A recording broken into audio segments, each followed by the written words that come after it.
The Adventure of the Cardboard Box by Arthur Conan Doyle. Narrated by Peter Silverleaf. In choosing a few typical cases which illustrate the remarkable mental qualities of my friend Sherlock Holmes, I have endeavored, as far as possible, to select those which presented the minimum of sensationalism, while offering a fair field for his talents. It is, however, unfortunately impossible entirely to separate the sensational from the criminal, and a chronicler is left in the dilemma that he must either sacrifice details which are essential to his statement and so give a false impression of the problem, or he must use matter which chance and not choice has provided him with. With this short preface, I shall turn to my notes of what proved to be a strange, though peculiarly terrible, chain of events. It was a blazing hot day in August.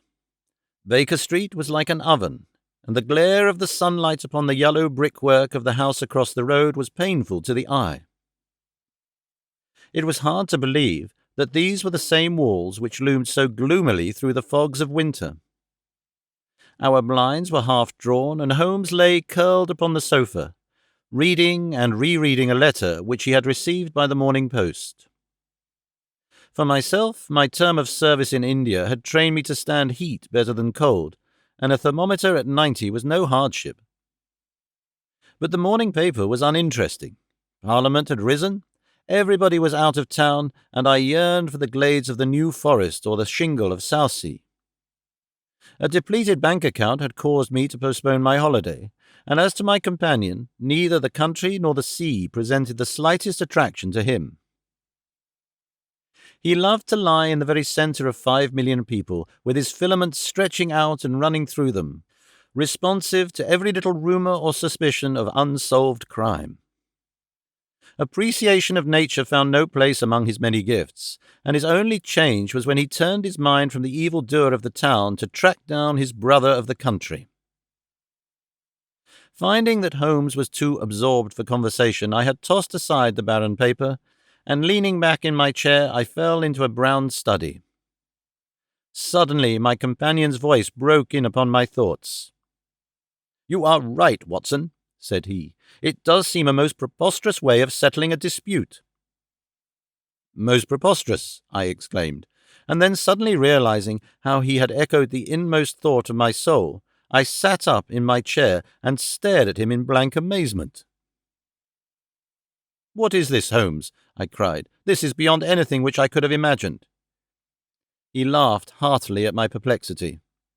"You remember," he said, "that some little time ago when I read you the passage in one of Poe's sketches in which a close reasoner follows the unspoken thoughts of his companion, you were inclined to treat the matter as a mere tour de force of the author.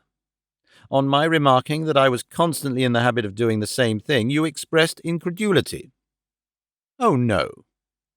"Perhaps not with your tongue, my dear Watson, but certainly with your eyebrows. So when I saw you throw down your paper and enter upon a train of thought, I was very happy to have the opportunity of reading it off and eventually of breaking into it as a proof that I had been in rapport with you." But I was still far from satisfied.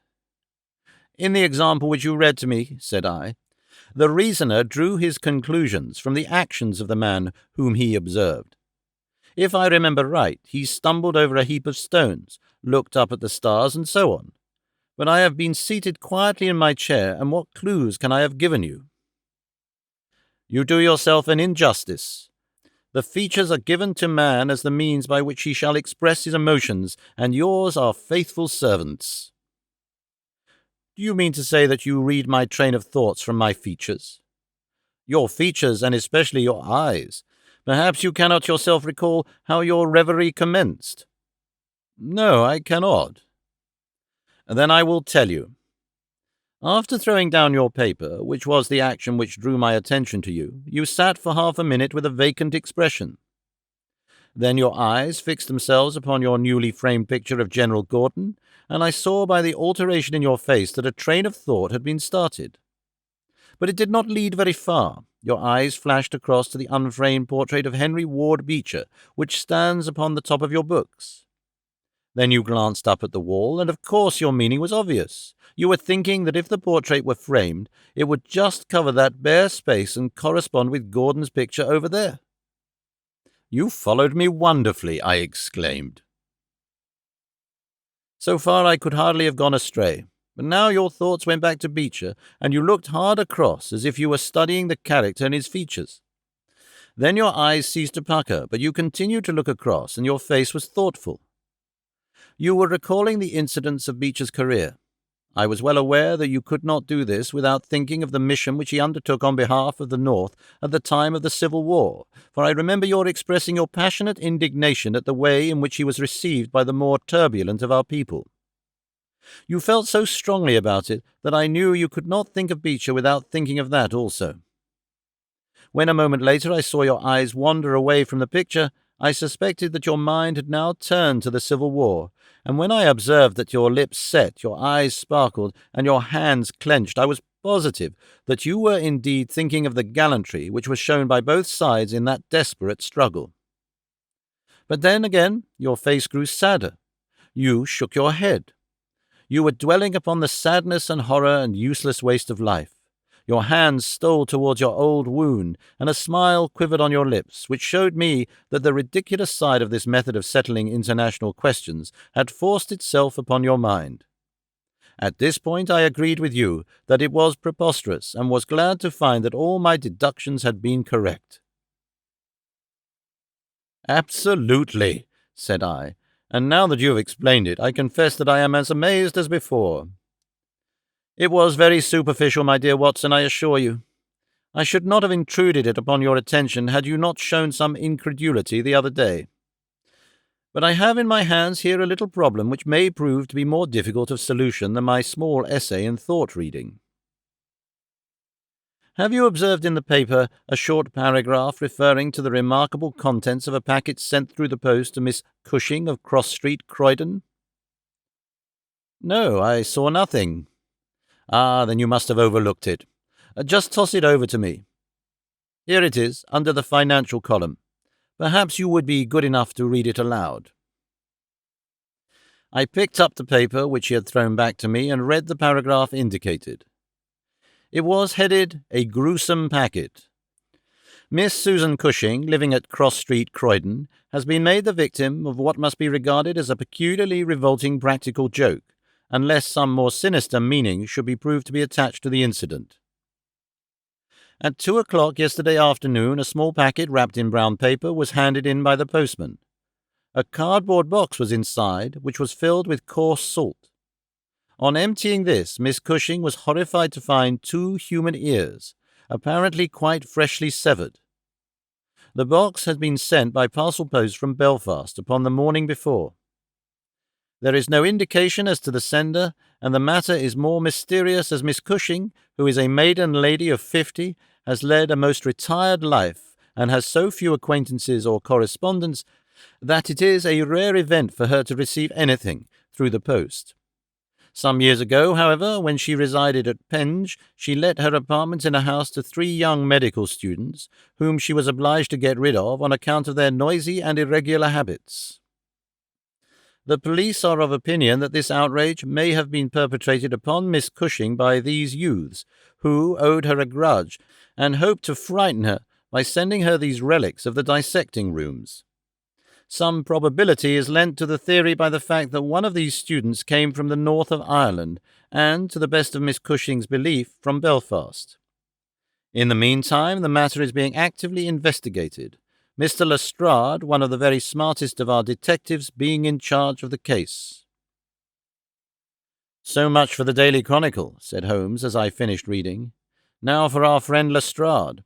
I had a note from him this morning in which he says, 'I think this case is very much in your line. We have every hope of clearing the matter up, but we find a little difficulty in getting anything to work upon. We have, of course, wired to the Belfast post office, but a large number of parcels were handed in upon that day, and they have no means of identifying this particular one or of remembering the sender. The box is a half-pound box of honeydew tobacco and does not help us in any way. The medical student theory still appears to me to be the most feasible, but if you should have a few hours to spare, I should be very happy to see you out here. I shall be either at the house or in the police station all day. What say you, Watson? Can you rise superior to the heat and run down to Croydon with me on the off chance of a case for your annals? I was longing for something to do. You shall have it, then. Ring for our boots and tell them to order a cab. I'll be back in a moment when I have changed my dressing gown and filled my cigar case. A shower of rain fell while we were in the train, and the heat was far less oppressive in Croydon than in town. Holmes had sent on a wire so that Lestrade, as wiry, as dapper, and as ferret-like as ever, was waiting for us at the station.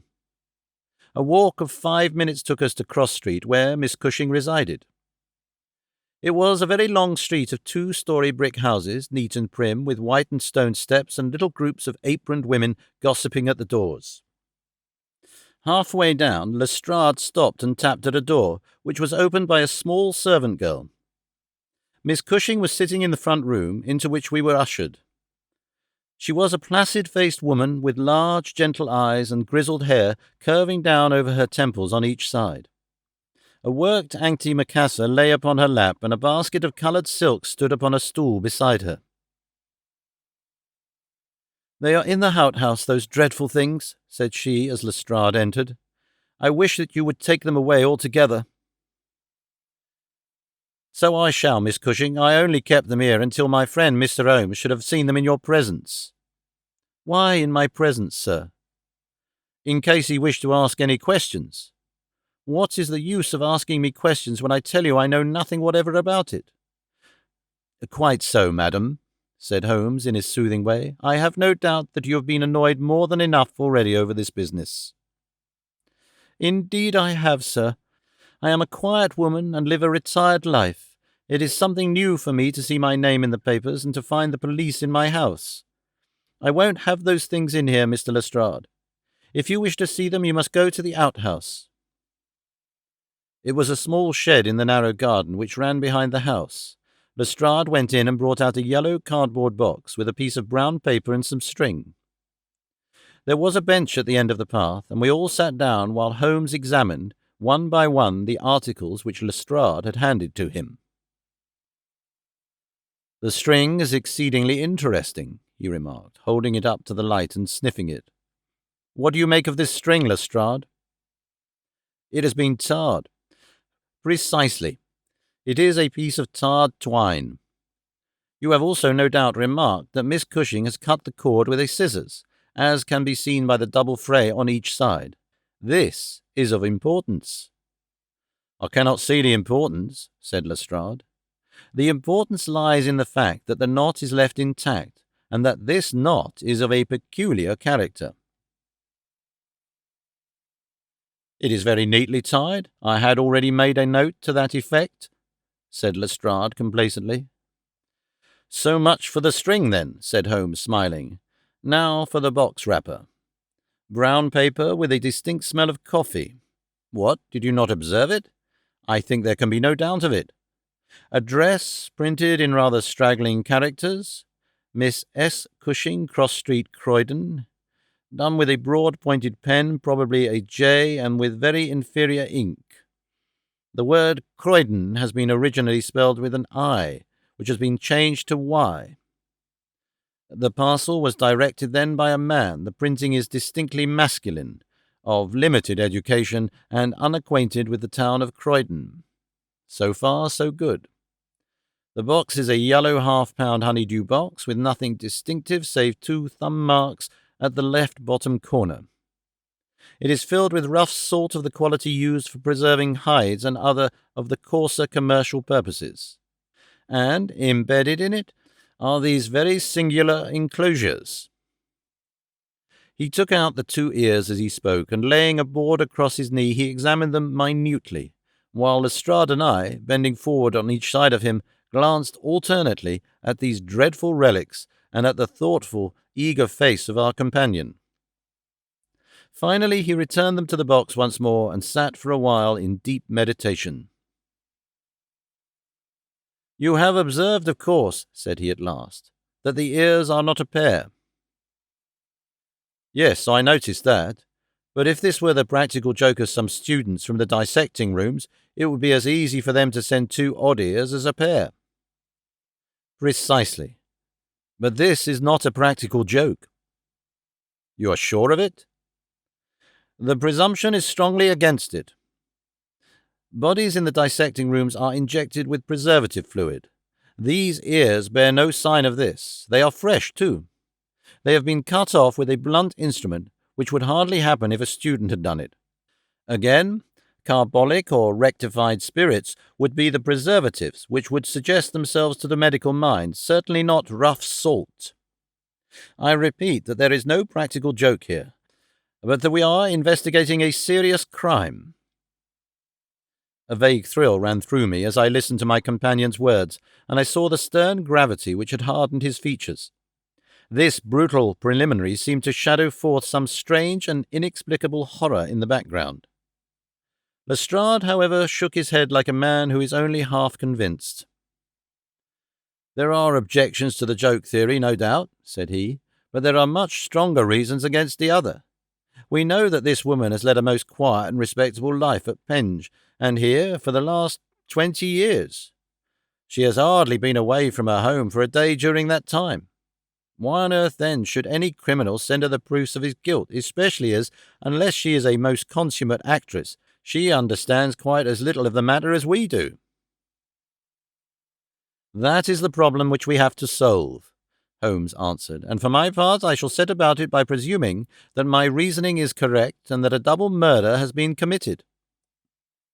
One of these ears is a woman's, small, finely formed, and pierced for an earring. The other is a man's, sunburned, discoloured, and also pierced for an earring. These 2 people are presumably dead, or we should have heard their story before now. Today is Friday. The packet was posted on Thursday morning. The tragedy then occurred on Wednesday or Tuesday or earlier. If the 2 people were murdered, who but their murderer would have sent this sign of his work to Miss Cushing? We may take it that the sender of the packet is the man whom we want. But he must have some strong reason for sending Miss Cushing this packet. What reason, then? It must have been to tell her that the deed was done, or to pain her, perhaps. But in that case she knows who it is. Does she know? I doubt it. If she knew, why should she call the police in? She might have buried the ears, and no one would have been the wiser. That is what she would have done if she had wished to shield the criminal. But if she does not wish to shield him, she would give his name. There is a tangle here which needs straightening out." He had been talking in a high, quick voice, staring blankly up over the garden fence, but now he sprang briskly to his feet and walked towards the house. "I have a few questions to ask Miss Cushing," said he. "In that case I may leave you here," said Lestrade, "for I have another small business on hand.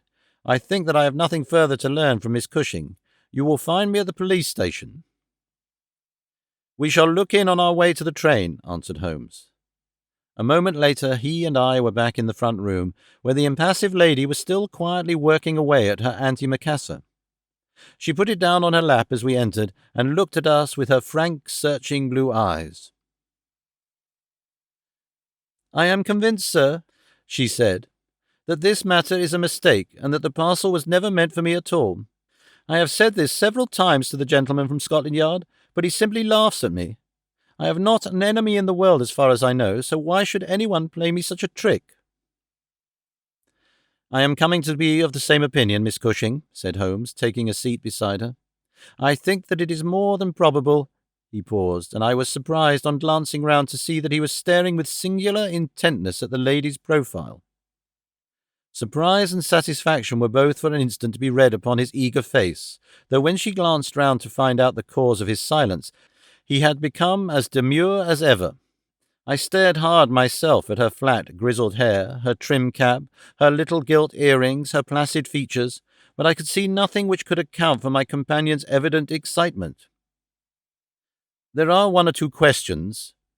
"Oh, I am weary of questions," cried Miss Cushing impatiently. "You have 2 sisters, I believe." "How could you know that?" "I observed the very instant that I entered the room that you have a portrait group of 3 ladies upon the mantelpiece, one of whom is undoubtedly yourself, while the others are so exceedingly like you that there could be no doubt of the relationship. Yes, you are quite right. They are my sisters Sarah and Mary. And here, at your elbow, is another portrait taken at Liverpool of your younger sister in the company of a man who appears to be a steward by his uniform. I observe that she was unmarried at the time.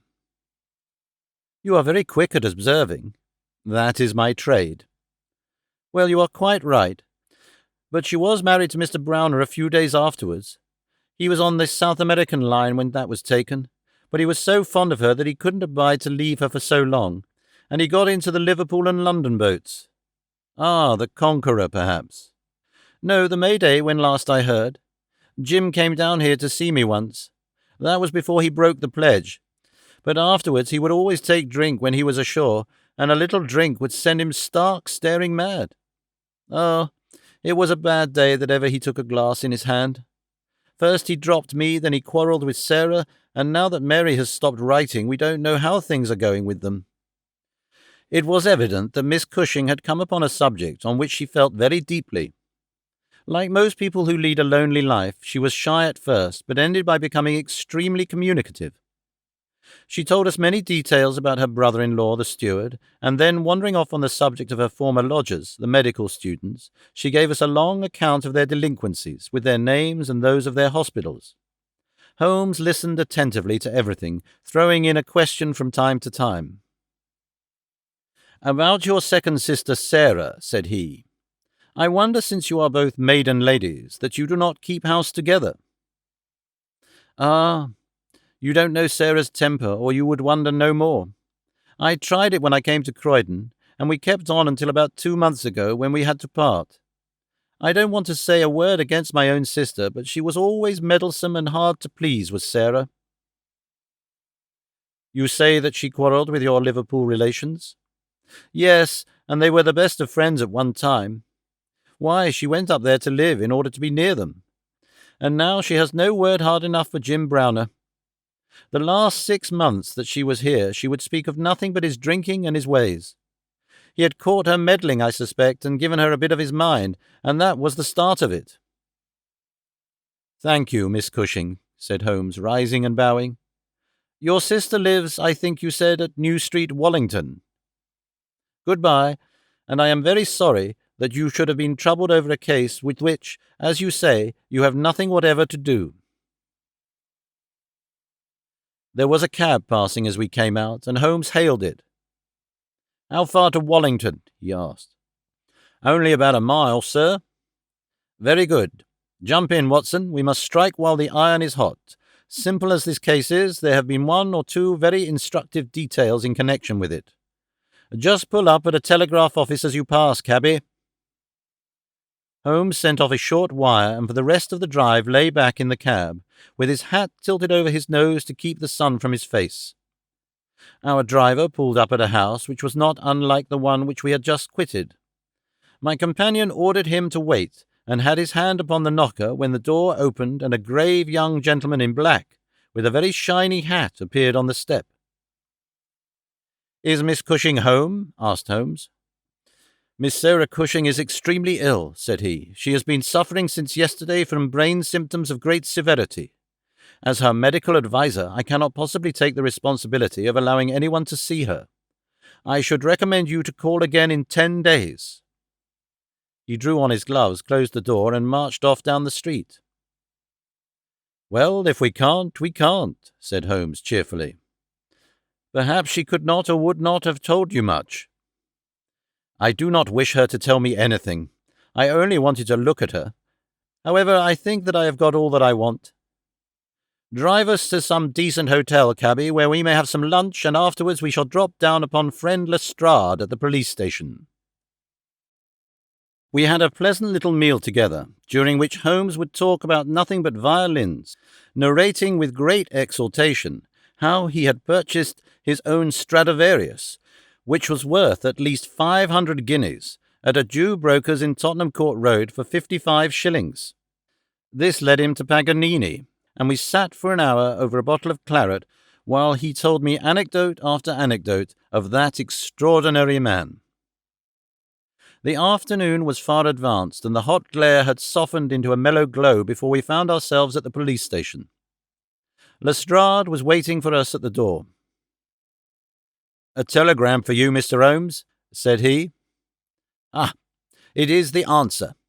He tore it open, glanced his eyes over it, and crumpled it into his pocket. "That's all right," said he. "Have you found out anything?" "I have found out everything." "What?" Lestrade stared at him in amazement. "You are joking." "I was never more serious in my life. A shocking crime has been committed, and I think I have now laid bare every detail of it." "And the criminal?" Holmes scribbled a few words upon the back of one of his visiting cards and threw it over to Lestrade.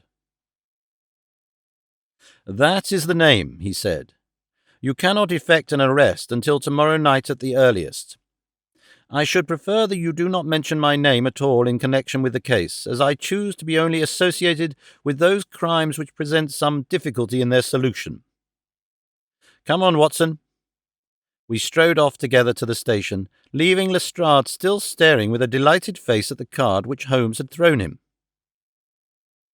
"The case," said Sherlock Holmes as we chatted over our cigars that night in our rooms at Baker Street, "is one where, as in the investigations which you have chronicled under the names of A Study in Scarlet and of The Sign of Four, we have been compelled to reason backward from effects to causes.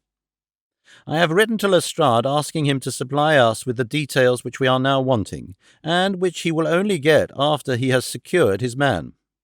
That he may be safely trusted to do, for although he is absolutely devoid of reason, he is as tenacious as a bulldog when he once understands what he has to do, and, indeed, it is just this tenacity which has brought him to the top of Scotland Yard."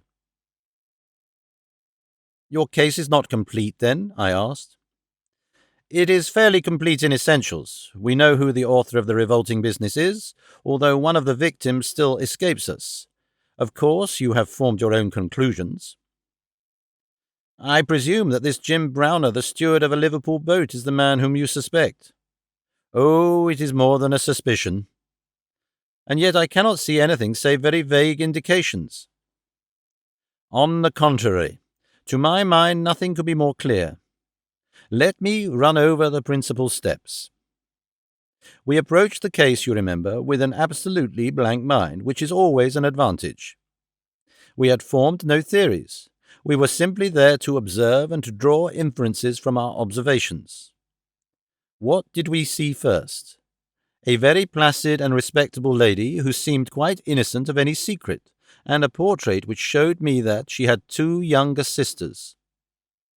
It instantly flashed across my mind that the box might have been meant for one of these. I set the idea aside as one which could be disproved or confirmed at our leisure. Then we went to the garden, as you remember, and we saw the very singular contents of the little yellow box. The string was of the quality which is used by sailmakers aboard ship, and at once a whiff of the sea was perceptible in our investigation. When I observed that the knot was one which is popular with sailors, that the parcel had been posted at a port, and that the male ear was pierced for an earring which is so much more common among sailors than landsmen, I was quite certain that all the actors in the tragedy were to be found among our seafaring classes. When I came to examine the address of the packet, I observed that it was to Miss S. Cushing. Now, the oldest sister would, of course, be Miss Cushing, and although her initial was S, it might belong to one of the others as well. In that case, we should have to commence our investigation from a fresh basis altogether. I therefore went into the house with the intention of clearing up this point. I was about to assure Miss Cushing that I was convinced that a mistake had been made when you may remember that I came suddenly to a stop. The fact was that I had just seen something which filled me with surprise and at the same time narrowed the field of our inquiry immensely. As a medical man you are aware, Watson, that there is no part of the body which varies so much as the human ear.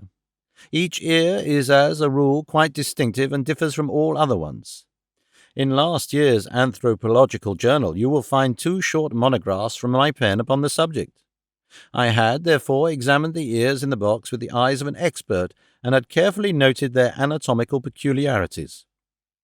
Imagine my surprise, then, when on looking at Miss Cushing I perceived that her ear corresponded exactly with the female ear which I had just inspected.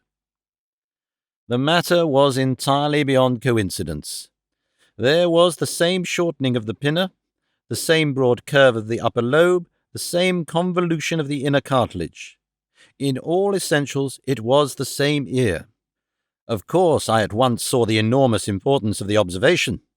It was evident that the victim was a blood relation and probably a very close one. I began to talk to her about her family, and you remember that she at once gave us some exceedingly valuable details. In the first place, her sister's name was Sarah, and her address had until recently been the same, so that it was quite obvious how the mistake had occurred and for whom the packet was meant.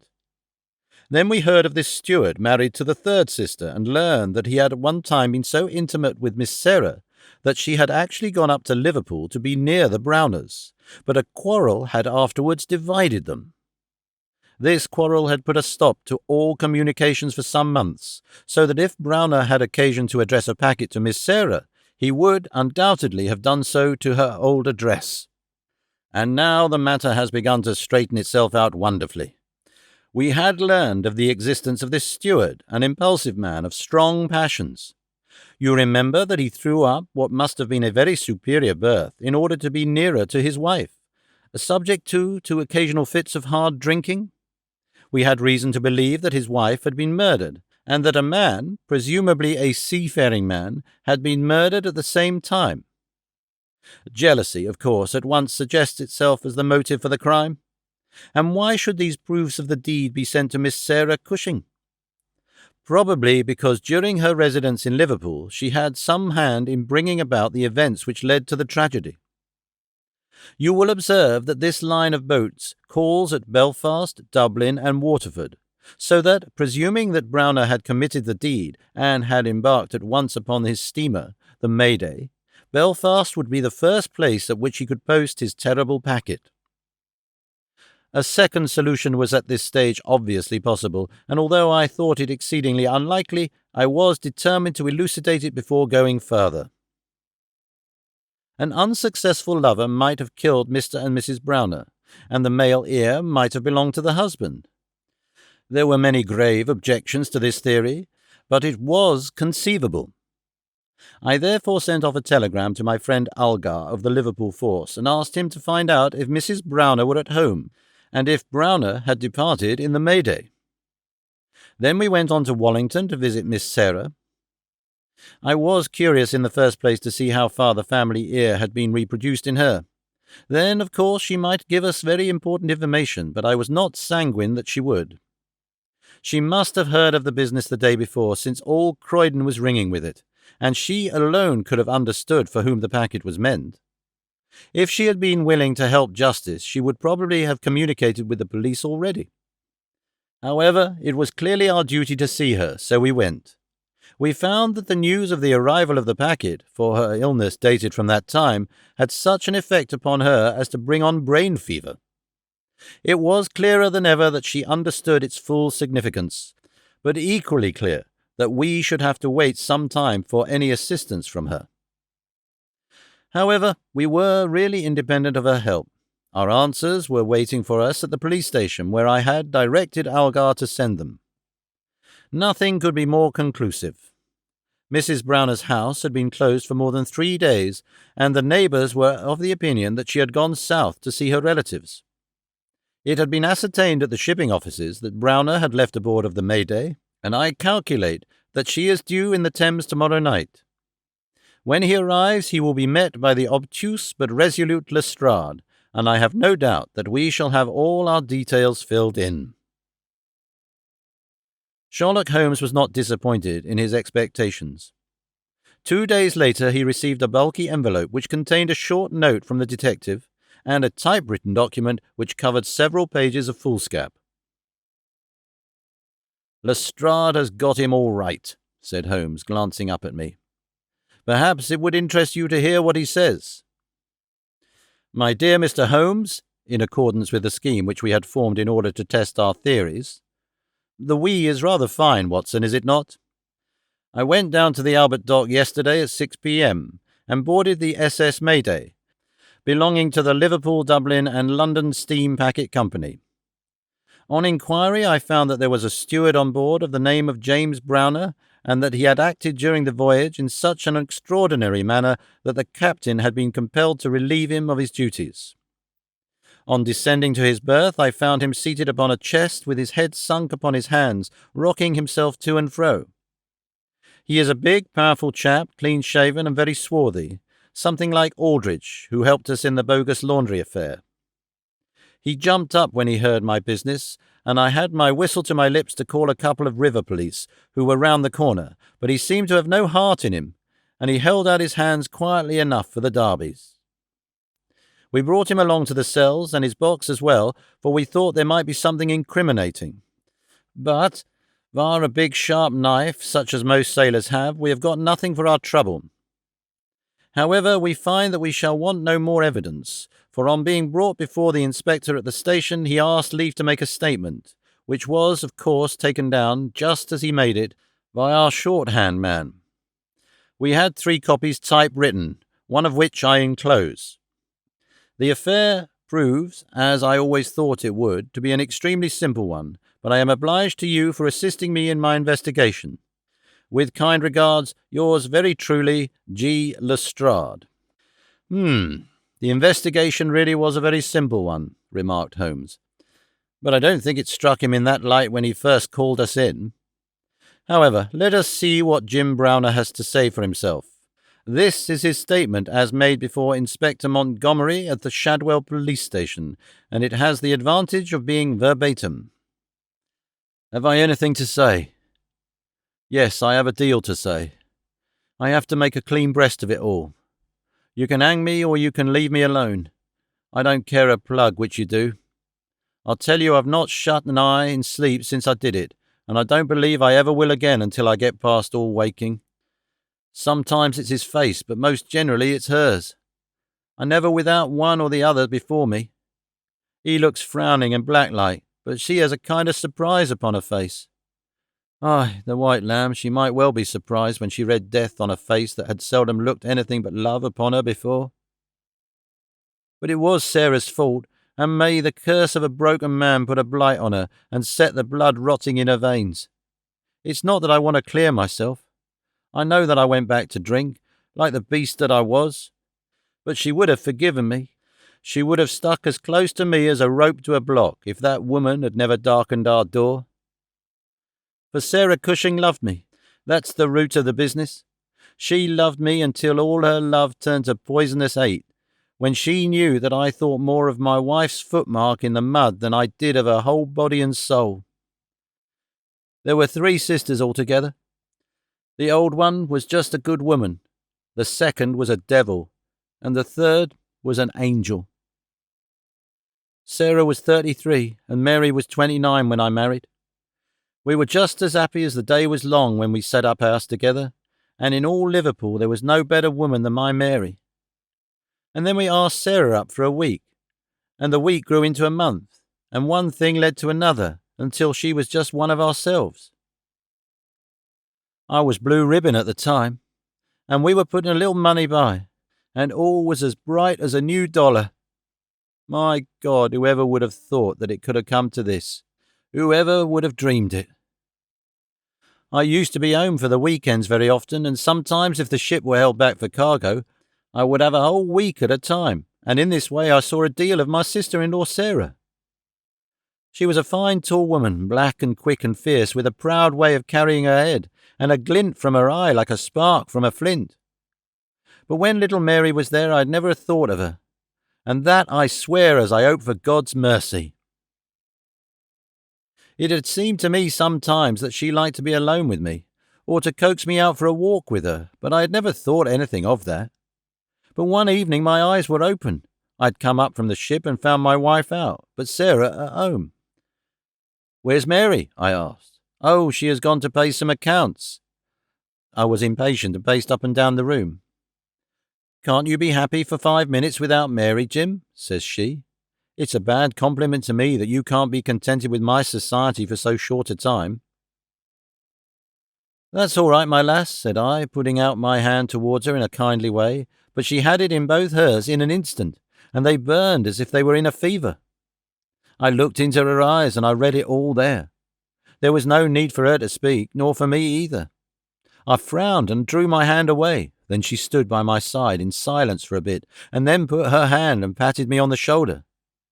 "Steady, old Jim," said she, and with a kind of mocking laugh she ran out of the room.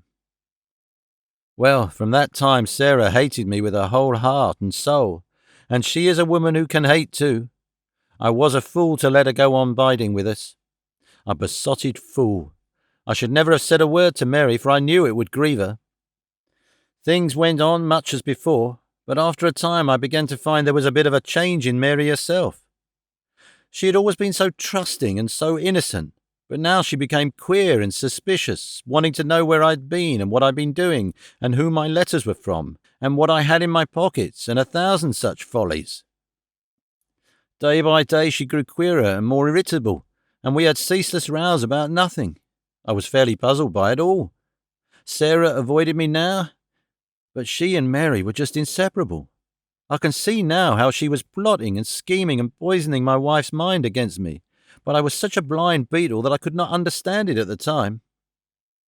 Then I broke my blue ribbon and began to drink again, but I think I should not have done it if Mary had been the same as ever. She had some reason to be disgusted with me now, and the gap between us began to be wider and wider. And then this Alec Fairburn chipped in, and things became 1,000 times blacker. It was to see Sarah that he came to my house first, but soon it was to see us, for he was a man with winning ways, and he made friends wherever he went. He was a dashing, swaggering chap, smart and curled, who had seen half the world and could talk of what he had seen. He was good company, I won't deny it, and he had a wonderful polite ways with him for a sailor man, so that I think there must have been a time when he knew more of the poop than the forecastle. For a month he was in and out of my house, and never once did it cross my mind that harm might come of his soft, tricky ways. And then at last something made me suspect, and from that day my peace was gone forever. It was only a little thing too. I'd come into the parlour unexpected, and as I walked in at the door I saw a light of welcome on my wife's face.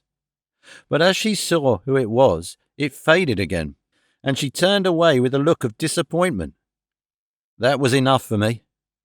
There was no one but Alec Fairburn whose step she could have mistaken for mine.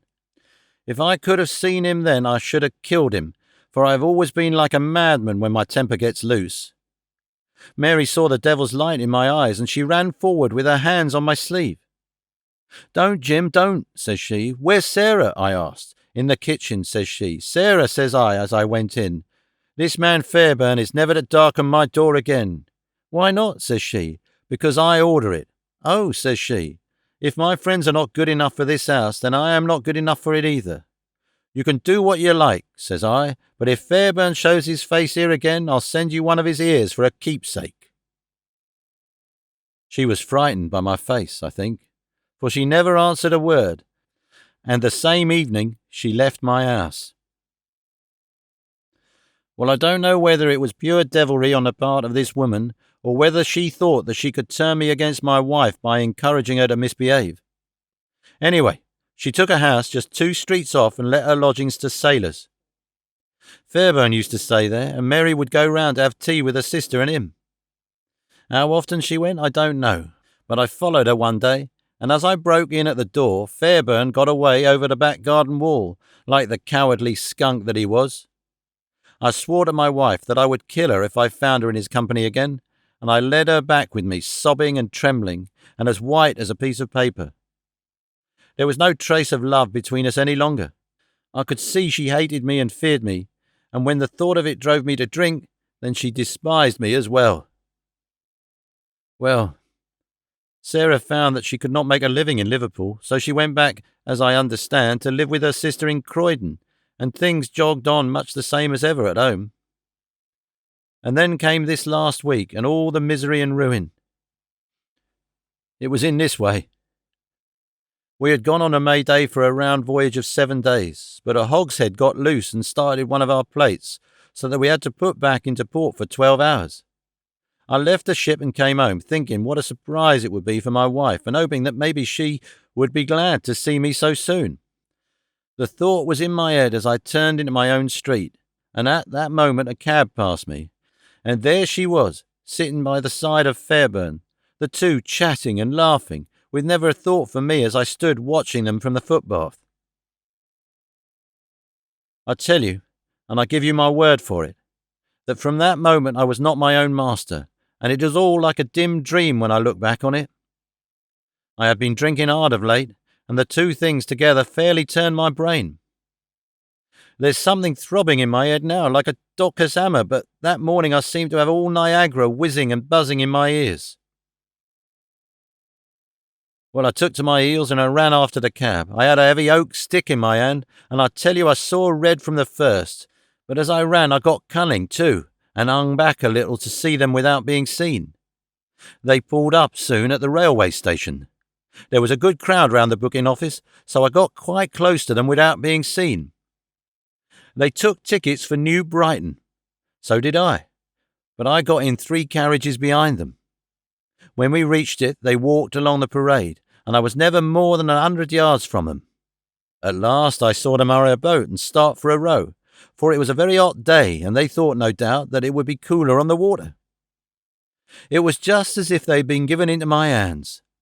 There was a bit of an haze, and you could not see more than a few 100 yards. I hired a boat for myself, and I pulled after them. I could see the blur of their craft, but they were going nearly as fast as I, and they must have been a long mile from the shore before I caught them up. The haze was like a curtain all around us, and there we were, the 3 in the middle of it. My God, shall I ever forget their faces when they saw who was in the boat that was closing in upon them? She screamed out, he swore like a madman and jabbed at me with an oar, for he must have seen death in my eyes. I got past it, and got one in with my stick that crushed his head like an egg. I would have spared her, perhaps, for all my madness, but she threw her arms round him, crying out to him and calling him Alec. I struck him again, and she lay stretched out beside him. I was like a wild beast then that had tasted blood. If Sarah had been there, by the Lord, she should have joined them. I pulled out my knife and... Well, there. I've said enough. It gave me a kind of savage joy when I thought how Sarah would feel when she had such signs as these of what her meddling had brought about. Then I tied the bodies into the boat, stove a plank, and stood by until they had sunk. I knew very well that the owner would think that they had lost their bearings in the haze and had drifted off out to sea. I cleaned myself up, got back to land, and joined my ship without a soul having a suspicion of what had passed. That night I made up the packet for Sarah Cushing, and the next day I sent it from Belfast. There you have it, the whole truth of it. You can hang me or do what you like with me, but you cannot punish me as I have been punished already. I cannot shut my eyes, but I see those 2 faces staring at me as they stared when my boat broke through the haze. I killed them quick, but they are killing me slow. And if I have another night of it, I shall be either mad or dead before morning. You won't put me alone into a cell, sir? For pity's sake, don't. And may you be treated in your day of agony as you treat me now. What is the meaning of it, Watson? Said Holmes solemnly as he laid down the paper. What object is served by this circle of misery and violence and fear? It must tend to some end, or else our universe is ruled by chance, which is unthinkable. But what end? There is the great standing perennial problem to which human reason is as far from an answer as ever.